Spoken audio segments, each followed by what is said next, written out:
भारत की आजादी की क्रांतियों का वो दौर जिसमें बहुत सारे क्रांतिकारियों ने जन्म लिया और आज उन्हीं में से एक क्रांतिकारी के बारे में हम बात कर रहे हैं जो न सिर्फ एक क्रांतिकारी थे बल्कि भारत के हीरो भी हैं। आज भी उनके नाम मात्र से करोड़ों भारतीय देश के लिए मर मिटने को तैयार हैं।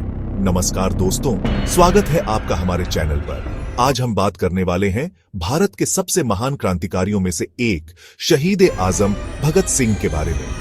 भगत सिंह का जन्म, उनका जीवन, भारत की आजादी में उनका योगदान और एक ऐसा विवाद जो आज भी चर्चा का विषय बना हुआ है, महात्मा गांधी का भगत सिंह को समर्थन न देना, ऐसे कई बिंदुओं पर हम इस वीडियो में चर्चा करने वाले हैं। तो चलिए शुरू करते हैं। भगत सिंह का जन्म 28 सितंबर 1907 को हुआ था। उनका जन्मस्थान बंगा, पंजाब में था। यह क्षेत्र अब पाकिस्तान का हिस्सा है। भगत सिंह के पिता किशन सिंह एक राष्ट्रवादी थे। उनके चाचा अजीत सिंह एक प्रमुख स्वतंत्रता सेनानी थे। बचपन से ही भगत सिंह में न्याय की गहरी भावना थी। वे ब्रिटिशर्स द्वारा भारतीयों पर किए गए अन्याय से क्रोधित थे।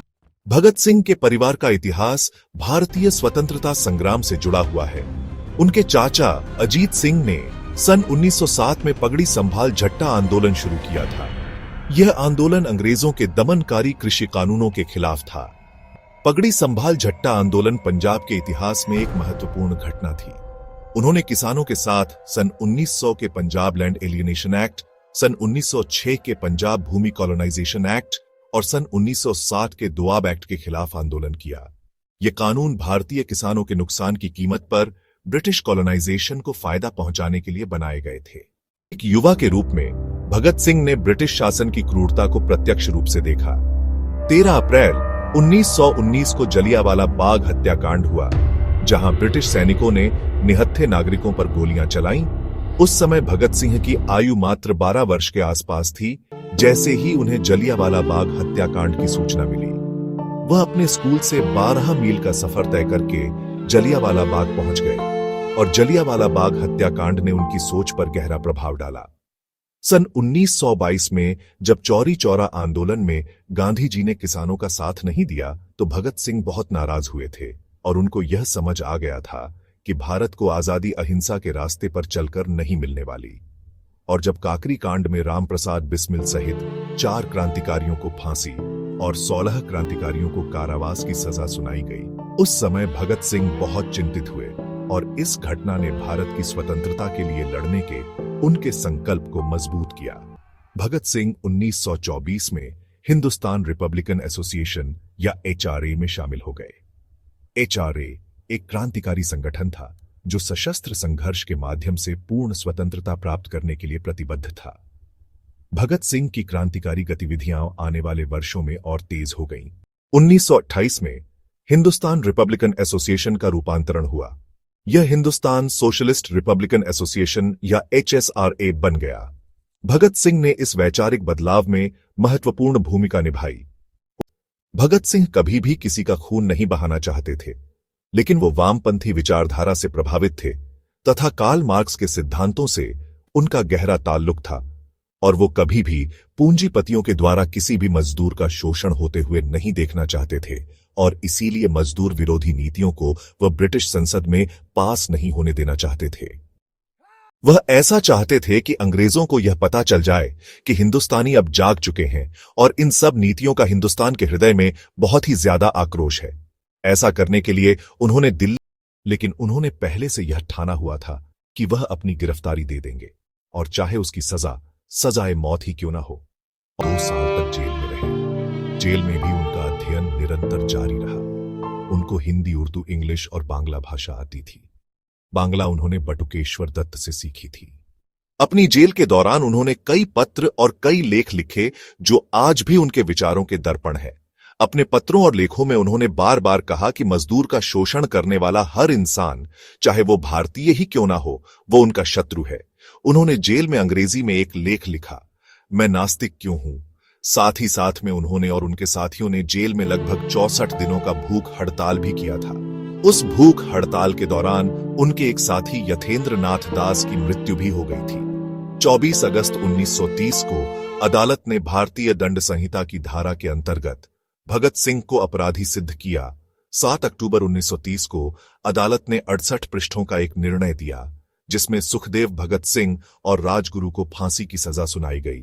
फांसी की सजा सुना देने के बाद लाहौर में धारा 144 लगा दी गई और इसी के बाद प्रीवी परिषद में उनकी माफी की याचिका भी दायर की गई, जो कि 10 जनवरी 1931 को खारिज कर दी गई।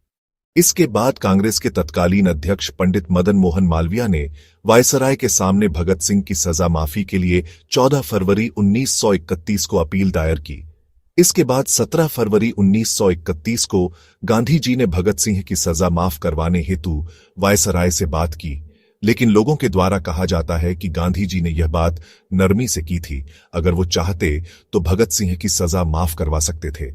और इसके बाद 18 फरवरी 1931 को आम जनता के द्वारा भी वायसराय के सामने भगत सिंह की फांसी की सजा की अपील दायर की गई। ये सब जो भी हो रहा था, यह सब भगत सिंह के इच्छा के विरुद्ध हो रहा था, क्योंकि भगत सिंह ये नहीं चाहते थे कि उनकी सजा की माफी हो। उनका विश्वास था कि उनकी शहादत से भारतीय जनता निराश होगी, लेकिन निराशा के साथ ही भारतीय जनता अपनी आजादी के लिए जाग जाएगी। ऐसा उनके जिंदा रहने से शायद ही हो पाए। इसी कारण उनको फांसी की सजा होने के बाद भी उन्होंने माफीनामा लिखने से साफ इनकार कर दिया। भगत सिंह, राजगुरु और सुखदेव को 24 मार्च 1931 को फांसी की सजा देना तय हुआ।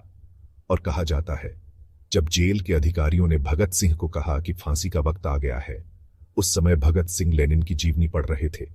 और जब उनसे उनकी आखिरी इच्छा पूछी गई तो उन्होंने कहा कि मैं लेनिन की जीवनी पढ़ रहा हूं और मुझे इसे पूरा पढ़ने का मौका दिया जाए। और उसके 1 मिनट के बाद उन्होंने हवा में किताब उछाली और फिर कहा, अब बस एक क्रांतिकारी अपने दोनों क्रांतिकारी भाइयों से मिल तो ले। और उसके बाद उन्होंने अधिकारियों से कहा, अब चलो। फांसी पर जाते वक्त ब्रिटिश सरकार को यह भी पता था कि जब उनको फांसी की सजा दी जाएगी तो भारत का जन सैलाब उमड़ पड़ेगा और ब्रिटिश सरकार उनको नियंत्रित करने में असमर्थ रहेगी। इसलिए फांसी की निश्चित तारीख से एक दिन पहले 23 मार्च 1931 को शाम के 7:30 के आसपास भगत सिंह और उनके दोनों साथियों राजगुरु और सुखदेव को फांसी दे दी गई। फांसी के बाद कहीं आंदोलन न भड़क जाए, इसलिए अंग्रेजों ने इनके मृत शरीर के टुकड़े किए और उनको बोरियों में भरकर फिरोजपुर की ओर ले गए, जहां पर उनको घी के बदले मिट्टी का तेल डालकर जलाया जाने लगा। गांव के लोग आग की तरफ बढ़ने लगे और लोगों को आग की तरफ बढ़ते देख ब्रिटिश सैनिक डरने लगे और डर के मारे जल्दीबाजी में उन्होंने शव को सतलुज नदी में फेंकना सही समझा।